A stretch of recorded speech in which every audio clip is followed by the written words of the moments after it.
ஜனனி ஜன்ம சௌக்கியானாம் வர்தனி குலசம்பதாம் பதவி பூர்வ புண்ணியானாம் லிக்யதே ஜன்ம பத்திரிகா. சூரிய சோம அங்காரக புத குரு சுக்ர சனிபியஸ்ட ராகவே கேத்தவே நமஹா. 12 ராசிகள் 9 கிரகங்களோடு அனுகிரகத்தோடு 27 நட்சத்திரங்களுடைய ஆசீர்வாதங்களோடு டிசம்பர் மாத பலன்களை நம்ம பார்க்க போகிறோம். டிசம்பர் மாத பலன்கள் என்று சொல்லக்கூடிய கார்த்திகை மாதத்தில் ஒரு 15 நாட்கள் இருக்குது. அதே போல் மார்கழி மாதத்தில் ஒரு 15 நாட்கள் இருக்கும். இந்த கார்த்திகையும் மார்கழியும் இணைவது தான் பார்த்திங்கன்னா இந்த டிசம்பர் மாத ராசி பலன்கள். அப்போ இந்த டிசம்பர் மாதத்தில் 12 ராசி பலன்கள் எப்படி இருக்கும்? இப்போ பொதுவாக பார்த்திங்கன்னா ஒரு மாதத்துடைய விஷயங்களை நம்ம தெரிஞ்சுட்டால் தான் அந்த எந்த கோவிலுக்கு போகணும், ஒவ்வொரு மாதத்திற்கும் ஒவ்வொரு சிறப்பு இருக்குது. இப்போ கார்த்திகை மாதம்னா ஒரு சிறப்பு இருக்குது, மார்கழி மாதம்னா ஒரு சிறப்பு இருக்குது. இப்போ கார்த்திகை மாதம்னா என்ன சிறப்பு? கார்த்திகை தீபம் சிறப்பு, பரணி தீபம் சிறப்பு. அதே போல் பார்த்திங்க அப்படின்னு சொன்னால் கார்த்திகை மாதத்தில் எல்லோரும் மாலை போடுவாங்க. சபரிமலைக்கு மாலை போட்டு 48 நாள் விரதம் இருந்து கார்த்திகை மாதம் முழுவதும் விரதம் இருந்து மார்கழி மாதத்துலலாம் எல்லோரும் சபரிமலை யாத்திரை செல்லக்கூடிய ஐயப்ப பக்தர்கள் எல்லாருமே இருக்காங்க. ஸோ அப்படி இருக்கக்கூடிய அதாவது ஒரு சில விஷயங்கள் நம்ம ஜோதிடத்தில் ஒரு மாதத்துடைய பலன்களை நம்ம சொல்லி அடுத்த விஷயங்களை நம்ம சொல்கிறோன்னு சொன்னால் அப்போ அந்த பலன்களுக்கும் அந்த மாதங்களுக்கும் தனி சிறப்பு உண்டு. எந்த ஆலயத்திற்கு நம்ம போகணும், என்ன பரிகாரங்கள் நம்ம செஞ்சுக்கணும், ஒவ்வொரு மாதத்துக்கும் நம்ம ஒவ்வொரு விஷயங்கள் நம்ம தெரிஞ்சுக்கணும். அப்போ இந்த ராசி இந்த இப்போ மேஷ ராசி நம்ம எடுத்துனோன்னா எப்படி நம்ம பண்ணணும், எந்த கோவிலுக்கு நம்ம போகணும், நம்ம எப்படி இருக்கணும் அப்படிங்கிறத நம்ம தெரிஞ்சுக்கிறோம். அப்போ இந்த சபரிமலைக்கு எல்லாருமே யாத்திரை போவாங்க. சபரிமலை யாத்திரை போகும்போது எப்படி இருக்கும்?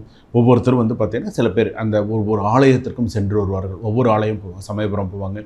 அதே போல் பார்த்திங்கன்னா ராமேஸ்வரம் போகக்கூடியவர்கள் இருப்பாங்க. ஒவ்வொருத்தரும் ஒரு ஆலயங்களை தொட்டு தேனி போகும்போது தேனி பக்கத்தில் இருக்கக்கூடிய சில சிவாலயங்கள் அந்த மாதிரி இருக்கக்கூடிய கோவில்களுக்கு அப்படியெல்லாம் கோவில்களுக்கெல்லாம் போகும்பொழுது உங்களுடைய ராசிக்கான கோவில்கள் அப்படி அது போகும் வழியில் வருது அப்படின்னு சொன்னால் அந்த ராசிக்கான கோவிலை நீங்கள் டச் பண்ணி போனீங்கன்னா ரொம்ப சிறப்பு.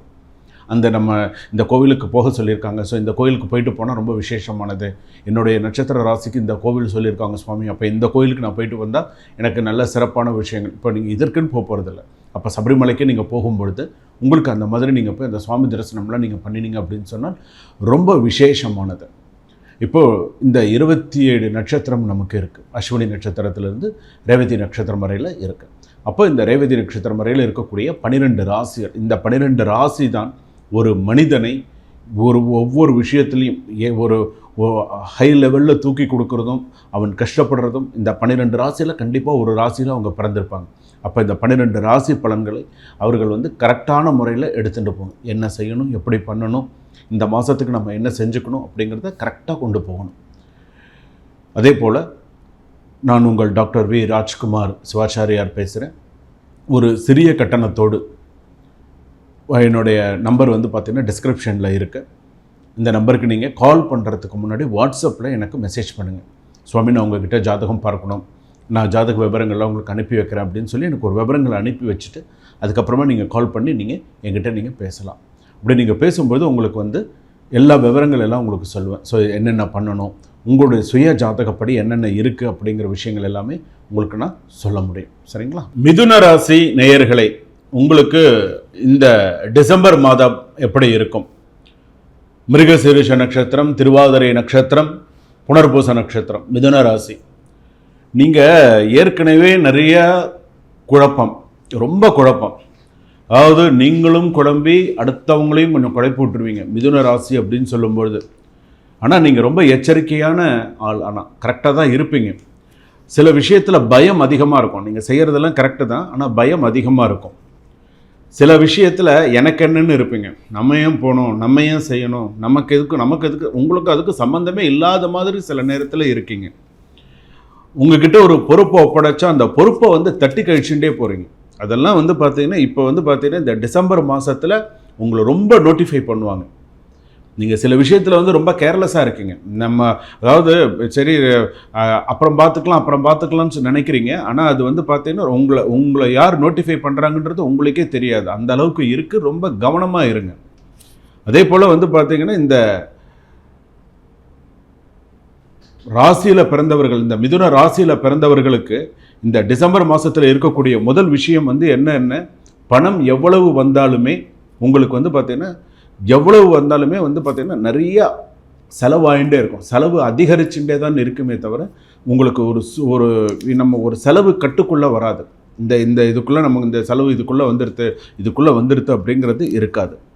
ஆனால் வந்து எவ்வளவு வந்தாலும் சில நேரத்தில் உங்களுக்குன்னு ஒரு வைராக்கியம் இருக்குது. வெற்றி பெறக்கூடிய ஒரு நல்ல வைராக்கியம், ஒரு நல்ல வெற்றி பெறக்கூடிய நல்ல ஒரு சக்ஸஸ் பண்ணணுங்கிற எண்ணங்கள்லாம் இருக்குது. அதே டைமில் அலட்சியமும் இருக்குது. சரி வரட்டும், பார்த்துக்கலாம், செய்யலாம் அப்படின்னு. இப்போவும் நீங்கள் கடன் பாக்கி வச்சுருக்கீங்க. என்ன கடன் வச்சுருக்கீங்க? தெய்வ கடன் பாக்கி வச்சுருக்கீங்க. அது நீங்கள் இன்னும் செய்யலை. இப்போ செய்யலாம், அப்புறம் செய்யலாம்னு இந்த வருஷம் கடைசி வரைக்கும் கொண்டு வந்துட்டீங்க. இந்த வருஷம் கடைசி வரைக்கும் இந்த தெய்வ கடனை கொண்டு வந்துட்டீங்க. இந்த டிசம்பர் மாதத்துலையாவது இந்த தெய்வ கடனை நீங்கள் பூர்த்தி பண்ணுறது உங்களுடைய ராசிக்கு நல்லது. மருத்துவ செலவுகள் அதிகரிக்கும், கடன் பிரச்சனைகள் அதிகரிக்கும், ரொம்ப அதிகமாகவே தான் இருக்கும்.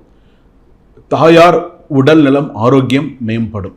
அதே போல் மாணவ மாணவிகள் படிப்பில் ரொம்ப எச்சரிக்கையோட கரெக்டாக படிக்கணும். நிறைய மெமரி பவர் இருக்கணும், நிறைய கான்சென்ட்ரேட் பண்ணி படிக்கணும். அப்படி படித்தா தான் ஜாதகத்தில் சரியாக வர முடியும். கொடுக்கல் வாங்கல் விஷயத்தில் ரொம்ப கவனமாக இருக்கணும். அவப்பெயர் வரும். எந்த ஒரு இவ்வளோ நாள் அவப்பெயர் இல்லாமல் இருக்கும், திடீர்னு ஒரு அவப்பெயர் வரும், கவனமாக இருக்கணும். திருமண பேச்சுவார்த்தை நடைபெறும். திருமணத்திற்கான பேச்சுவார்த்தைகள், நல்ல விஷயங்கள்லாம் நடக்கிறதுக்கு உண்டான பேச்சுவார்த்தைகள் நடக்கும். இரண்டாவது திருமணத்தை எதிர்பார்த்திருந்தவர்களுக்கு நல்ல பேச்சுவார்த்தைகள், நிறைய நல்ல விஷயங்கள் எல்லாம் நடக்கும். உங்களுடைய ராசிப்படி எடுத்துட்டோம் அப்படின்னு சொன்னால் அதிக முதலீடு செய்து சிக்கிக்கொள்ள வேண்டாம். ரொம்ப இப்போ நான் இதில் முதலீடு பண்ணுறேன், அதில் பண்ணுறேன், நிலத்தில் பண்ணுறேன், வேறு எதுலையா பண்ணுறேன்னு சொல்லி இப்போ இந்த டிசம்பர் மாதத்தில் இது பண்ணிக்க வேண்டாம். முக்கியமாக டிசம்பர் மாதத்தில் 17 தேதிக்கு மேலே ஒரு 28 தேதி வரையில் நீங்கள் கவனமாக இருக்கணும். ஏன்னா இந்த நிலை வந்து பார்த்திங்கன்னா இந்த கோச்சார ரீதியாக வந்து பார்த்திங்கன்னா கிரகங்கள் சாதகமாக இல்லை. ஏதாவது ஒரு விஷயத்த ரொம்ப பெரிய அளவில் லாஸை கொண்டு கொடுத்துரும். ஸோ அதனால் நிதானித்து யோசித்து பண்ணு. ஸோ இதை நம்ம செஞ்சால் நமக்கு சரியாக இருக்குமா அப்படிங்கிறது. குழந்தை பாக்கியம் உண்டு. அடுத்ததாக ஏன்னா நான் இவ்வளோ நாள் எதிர்பார்த்துட்டு இருந்தேன், எனக்கு கல்யாணக்கு 2 வருஷம் 3 வருஷம் ஆச்சு, எனக்கு குழந்தைகள் இல்லை அப்படின்னு சொல்லும்போது அந்த குழந்தை பாக்கியம் கிடைக்கிறதுக்கு உண்டான வாய்ப்புகள் நிறையா இந்த டிசம்பர் மாதத்தில் இந்த 2024 இந்த கடைசி மாதமான இந்த டிசம்பர் மாதத்தில் நல்ல சுப செய்திகள் உங்களுக்கு இருக்கும். வெளிநாட்டில் இருக்கிறவங்களுக்கெல்லாம் வந்து ஒரு சுப செய்திகள், சுப விசேஷங்கள் எல்லாமே இருக்கும். ஒரு சுப காரியத்திற்காக இப்போ நீங்கள் வெளிநாட்டில் இருக்கீங்கன்னா இந்தியாவுக்கு வரக்கூடிய ஒரு வாய்ப்பு இருக்குது. இந்தியாவுக்கு வந்து கொஞ்ச நாள் இருந்துட்டு போகக்கூடிய ஒரு வாய்ப்பு உண்டு. அதே போல் சிலர் வந்து பார்த்திங்க அப்படின்னு சொன்னால் உடல்நிலை பாதிக்கப்பட்டு சில பேர் இந்தியா வரத்துக்கு உண்டான வாய்ப்புகள் இருக்கும். வெளிநாட்டில் இருக்கிறவங்களுக்கு உடல்நிலை பாதிக்கப்பட்டு கொஞ்சம் உடல் நிலை சரியில்லாமல் வரத்துக்கு உண்டான வாய்ப்புகள் இருக்குது. சில பேர் வெளிநாட்டில் இருக்கிறவங்க சொத்து சம்பந்தமாக இந்தியாவுக்கு வரக்கூடிய வாய்ப்புகள் இருக்குது. சொத்து சம்பந்தமாக சில விஷயங்கள் பேசி முடிக்கணும் அப்படிங்கிறதுக்கு உண்டான வாய்ப்புகள் இருக்குது. அதே போல் வந்து பார்த்திங்கன்னா உடன் பிறந்தவர்களால், உங்கள் கூட பிறந்தவர்களால் சொத்து சம்பந்தமான உங்களுக்கு ஒன்று இப்போ அண்ணன் தம்பி 2 பேர் இருக்காங்க அப்படின்னு சொன்னால், ஒன்று தம்பிக்காரங்க சொத்து வந்து கையெழுத்து போடாமல் ஏதாவது ஒரு பிரச்சனைகளை பண்ணுவாங்க. இல்லைன்னா அண்ணன் வந்து பார்த்திங்கன்னா ஏதாவது நான் இந்த சொத்து தர மாட்டேன், இது நான் சைன் பண்ண மாட்டேன், இது பண்ண மாட்டேன்னு சொல்லி இந்த மாதிரி ஏதாவது ஒரு பிரச்சனையே பண்ணுவாங்க. ஸோ அந்த மாதிரி பிரச்சனைகள்லாம் நிறையா இருக்கும். ஸோ கவனத்தோட டிசம்பர் மாதத்தில் மிதுன ராசி ஏற்கனவே குழப்பங்கள்னு நான் சொல்லிட்டேன். அப்படி இருக்கும்போது இன்னும் கவனத்தோட ஒவ்வொரு நாளும் நீங்கள் வரணும். அப்போ தான் உங்களுக்கு அது சரியான முறையில் இருக்கும். அடுத்ததாக நீங்கள் வழிபட வேண்டியது அப்படின்னு சொன்னால், நீங்கள் என்ன வழிபாடு செய்தால் மிதுன ராசிக்குன்னு சொன்னால், நவக்கிரக வழிபாடு. அதாவது வந்து வடக்கு நோக்கி இருக்கக்கூடிய குரு பகவானுக்கு விளக்கேற்றின்னு 9 விளக்கு ஏற்றுங்க, 9 நெய் தீபம் ஏற்றி வழிபாடு பண்ணுங்கள். குரு ஸ்லோகம் சொல்லுங்கள், குரு ஸ்லோகம் சொல்லி 9 பிரதட்சணம் பண்ணுங்கள். லிங்காஷ்டகம் கேளுங்க. உங்களுடைய இது வந்து பார்த்திங்கன்னா லிங்காஷ்டகம் எவ்வளோ நீங்கள் கேட்குறீங்களோ அவ்வளோக்குள்ள உங்களுடைய ஜாதகப்படி இன்னும் சிறப்பாக இருக்கும். அதே போல் வேல் மாறல் கேளுங்க, ரொம்ப இன்னும் சிறப்பாக உங்களுடைய இதில் சிறப்பாக வேல் மாறல் கேட்குறது, லிங்காஷ்டகம் கேட்குறது, காலையில் மாலையில் 2 வேளையுமே படிக்கிறதும் சரி கேட்குறதும் சரி இந்த மிதுன ராசிக்கு நிறைய சக்ஸஸ்ஃபுல் கொடுக்கும். அதே போல் 8, 9, 10 தேதிக்கெல்லாம் சில நல்ல செய்திகள், சுப செய்திகள் எல்லாமே மிதுன ராசிக்கு வரும். சுபா.